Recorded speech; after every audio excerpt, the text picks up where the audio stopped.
दोस्तों स्वागत है आपका मेरे YouTube चैनल इंग्लिश बाबू पर। और आज मैं फिर हाजिर हूँ आपके साथ एक नई स्टोरी लेकर।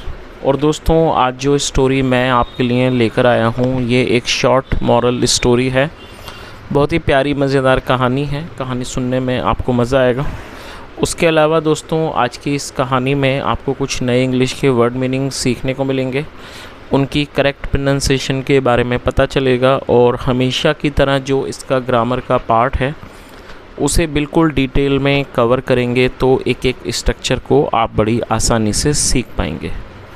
तो चलिए दोस्तों आज की इस कहानी को हम शुरू करते हैं। और सबसे पहले कहानी का टाइटल देखते हैं। कहानी का टाइटल है द थीफ एंड द सन्यासी। क्या अर्थ हुआ दोस्तों? थीफ का मतलब होता है चोर, चोर और सन्यासी। तो दोस्तों ये आज की इस कहानी का टाइटल है, शीर्षक है। और अब मैं इसे पढ़ना शुरू करता हूँ। आप लोगों से रिक्वेस्ट है कि आप कहानी को बिल्कुल ध्यान से सुने।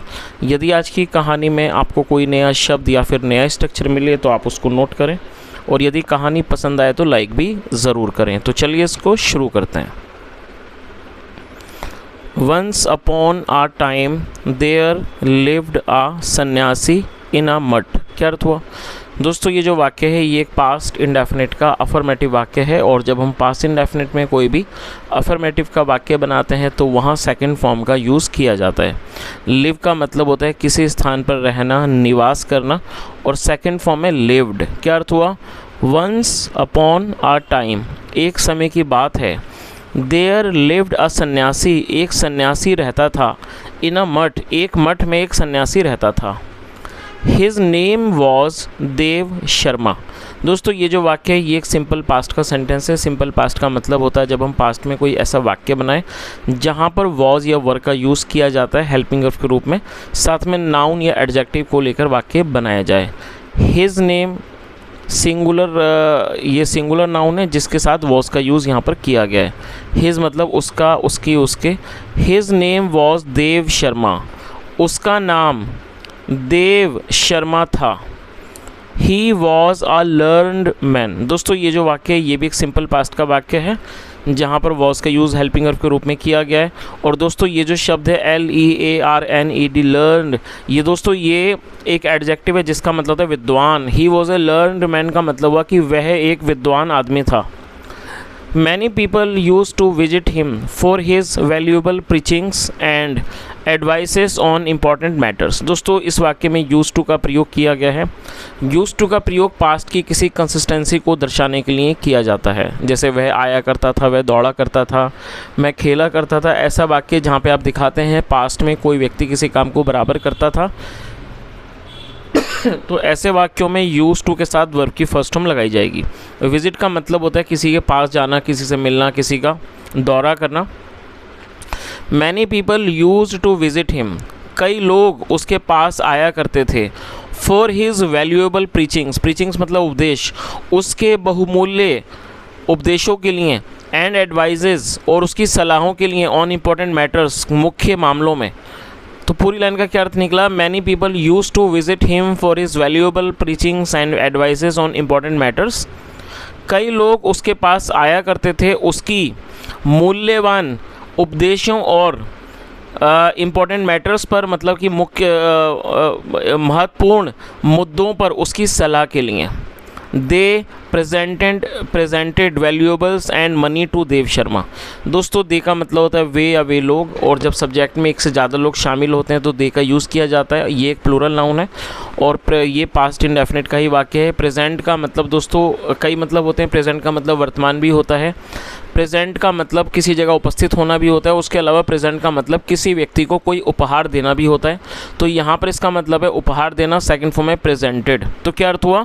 दे प्रेजेंटेड वैल्यूएबल्स, मतलब वह उसे वैल्यूएबल मतलब मूल्यवान चीज़ें देते थे, एंड मनी और पैसे देते टू देव शर्मा, देव शर्मा को। आफ्टर सम टाइम, कुछ समय बाद, Dev Sharma became very rich. दोस्तों बिकम होता है बनना, सेकंड फॉर्म में बिकेम, और ये पास्ट का ही वाक्य है। आफ्टर सम टाइम, कुछ समय बाद, Dev Sharma became very rich, कुछ समय बाद देव शर्मा बहुत अमीर हो गया। The wealth he had amassed became a great source of worry for him. दोस्तों यहाँ देखिए हैड के साथ थर्ड फॉर्म है, पहले आप इसकी मीनिंग को नोट कर लीजिए ताकि आप इसको समझ सकें। अमास का मतलब होता है जमा करना, इकट्ठा करना, थर्ड फॉर्म है अमास्ड। स्पेलिंग को नोट कर लीजिए, AMASSED। और दोस्तों यहाँ पर हैड का यूज़ किया गया, साथ में थर्ड फॉर्म लगाई गई है। ये पास्ट परफेक्ट का सेंटेंस है। पास्ट परफेक्ट का अर्थ होता है पास्ट में किसी क्रिया का पूरा होना, पाया जाना। आया था, गया था, लिया था, दिया था, चुका था, ऐसे जो भी वाक्य हैं वहाँ हैड के साथ थर्ड फॉर्म लगाई जाती है। द वेल्थ ही हैड अमास्ड, तो वेल्थ का मतलब होता है धन दौलत संपत्ति, मतलब जो धन दौलत थी। ही हैड अमास्ड, जो उसने जमा की थी। बिकेम, वो बन गई। अ great source of worry for him, मतलब वो एक उसके लिए चिंता का एक बड़ा कारण बन गई। He had to guard his wealth with great care. दोस्तों देखिए यहाँ पे हैड टू का यूज़ किया गया। मैं आपको एक एक स्ट्रक्चर समझाता हूँ, साथ में फर्स्ट फॉर्म लगाई गई है।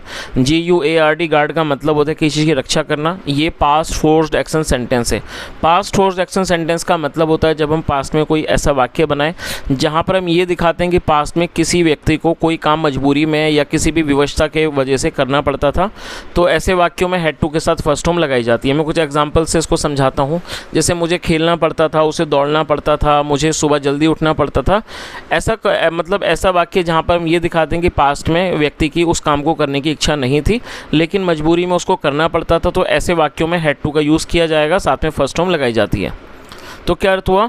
ही had to guard his wealth with great care, उसे अपनी संपत्ति की रक्षा बहुत देखभाल से करनी पड़ती थी, बहुत ध्यान से करनी पड़ती थी।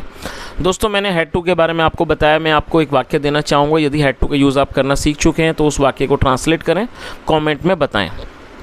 मुझे राजू की मदद करनी पड़ती थी। आप इसको ज़रूर ट्रांसलेट करें और कमेंट में बताएं। आगे देखिए, ही ऑलवेज कैप्ट द मनी। और दोस्तों कीप मतलब रखना, सेकंड फ्रॉम कैप्ट, और ये पास्ट का ही वाक्य है। ही always kept the money bag under his armpit. वह हमेशा मनी बैग को मतलब पैसों के थैले को रखता था। कहाँ रखता था? Under the armpit. आर्मपिट का मतलब होता है कांख, मतलब जो बगल होती है, हमेशा बगल के नीचे रखता था। And never parted with it, और उससे कभी भी वो अलग नहीं होता था। चलिए आगे देखिए। Once a thief whose name was Ashad Bhuti came to know of sannyasi's wealth. क्या अर्थ हुआ? Once a thief whose name was Asad Bhuti. Once मतलब एक बार, थीफ मतलब चोर। एक बार एक चोर को, हुज नेम जिसका नाम असाद भूति था, केम टू नो। दोस्तों ये पास्ट इंडेफिनिट का ही वाक्य है जहाँ सेकंड फॉर्म लगाते हैं, और मैं चाहूँगा आप मीनिंग को नोट कर लें। कम टू नो मतलब पता चलना, second form came to know. तो क्या अर्थ हुआ कि एक बार एक चोर जिसका नाम अशाद भुत्ती था, केम टू नो, उसे पता चल गया, ऑफ सन्यासीज वेल्थ, सन्यासी की संपत्ति के, सन्यासी की दौलत के बारे में। He made a plan to steal it. दोस्तों स्टील का मतलब होता है चुराना, और ये जो वाक्य ये भी पास्ट का वाक्य है जहाँ पे सेकंड फॉर्म लगाते हैं। मेक मतलब बनाना, second form made. He made a plan, उसने एक योजना बनाई, टू स्टील इट, उसे चुराने की। And in order to materialise his plan. और दोस्तों मटेरियलाइज का मतलब होता है किसी काम को पूरा करना, किसी काम को अंजाम देना, किसी चीज़ को अमल में लाना। तो क्या अर्थ हुआ? And in order to materialise his plan, और अपने प्लान को मतलब अपनी योजना को पूरा करने के लिए असाद बुद्धि अप्रोच देव शर्मा। अप्रोच मतलब किसी के पास जाना। जो असाद बुद्धि था वो देव शर्मा के पास गया। And expressed his desire. Express मतलब व्यक्त करना, और उसने अपनी इच्छा व्यक्त की, टू बिकम हिज डिसिपल, उसका डिसिपल मतलब शिष्य बनने की। तो दोस्तों इस तरह से पूरी लाइन का मतलब आपको समझ आ ही गया होगा। एक बार एक चोर जिसका नाम अशाद बुद्धि था, उसे सन्यासी की संपत्ति के बारे में पता चल गया। उसने एक योजना बनाई उसको चुराने की, और उस काम को मटेरियलाइज करने के लिए, उसको पूरा करने के, उसको अमल में लाने के लिए अशाद बुद्धि जो था वो देव शर्मा के पास गया, और उसने अपनी इच्छा व्यक्त की, टू बिकम हिज डिसिपल, उनका शिष्य बनने की। ओम नमः शिवाय सैड अशाद बुद्धि। अशाद बुद्धि ने कहा, ओम नमः शिवाय, गुरुदेव I am tired of this worldly pleasure. दोस्तों वर्ल्डली प्लेजर का मतलब होता है संसारिक सुख, आप इसे नोट कर लीजिए। और टायर्ड का मतलब होता है थक जाना, परेशान हो जाना, और ये पास्ट का ही वाक्य है जहाँ पे सेकंड फॉर्म लगाई गई है। जो अशाद बुद्धि था उसने क्या कहा कि गुरुदेव I am tired of this worldly pleasure. गुरुदेव, मैं इस सांसारिक सुख से थक चुका हूँ। प्लीज़ एक्सेप्ट मी, कृपया मुझे स्वीकार कीजिए, as one of your disciples, अपने शिष्य के रूप में। एंड टीच मी, मुझे सिखाइए, द वे, रास्ता, टू अटेन मोक्ष, मोक्ष प्राप्त कर, अटेन मतलब प्राप्त करना, मोक्ष प्राप्त करने का जो रास्ता है वो मुझे आप सिखाइए। चलिए आगे देखिए।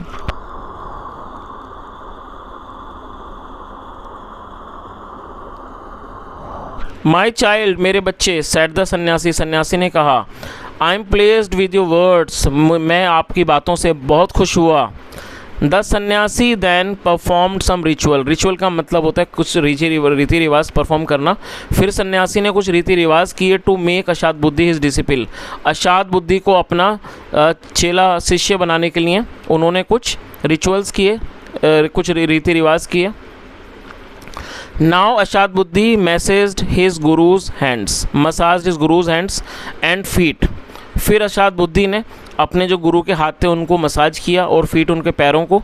And waited upon him to wangle his affection and favour, और उसने फिर इंतज़ार किया him to wangle his affection and favour, और उनकी फेवर का और उनका जो अफेक्शन था, प्यार का, उसको वेंगल करने का मतलब उसको पाने का उसने इंतज़ार किया।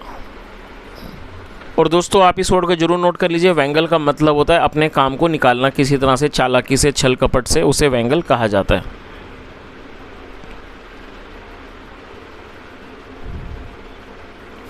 But the sannyasi did not seem to fully trust, और सीम मतलब लगना, प्रतीत होना, और दोस्तों ये पास्ट का नेगेटिव वाक्य है जहाँ डिड नॉट के साथ फर्स्ट फॉर्म लगाई जाती है। बट लेकिन the sannyasi did not seem to fully trust, लेकिन ऐसा प्रतीत नहीं हुआ कि जो सन्यासी थे उन्हें पूरा विश्वास नहीं हुआ अशात बुद्धि पर, बिकॉज क्योंकि ही नेवर अलाउड हिम, क्योंकि वो उसे कभी भी अनुमति नहीं देते थे, टू एंटर द मठ एट नाइट, क्योंकि वो उसे कभी भी मठ में रात में प्रवेश करने की अनुमति नहीं देते थे।